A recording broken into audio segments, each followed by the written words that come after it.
السلام عليكم جميعا ورحمة الله. بسم الله الرحمن الرحيم. الحمد لله من أول الدنيا إلى فنائها ومن الآخرة إلى بقائها.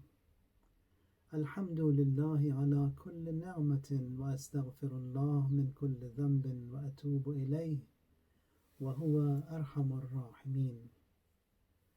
On the 4th of July, the conference that will be held, the topics that will be discussed in it will be the appearance of the 12th Imam alayhi salatu wassalam. Is it a myth or a reality? Preparing to welcome the Imam's return, religiosity in the end of time, elements that strengthen and ruin one's faith. With so many well-wishers of the Imam alayhi salam, why only 313 have been mentioned? And are they not ready yet?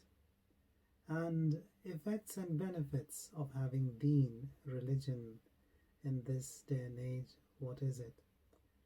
Inshallah, see you all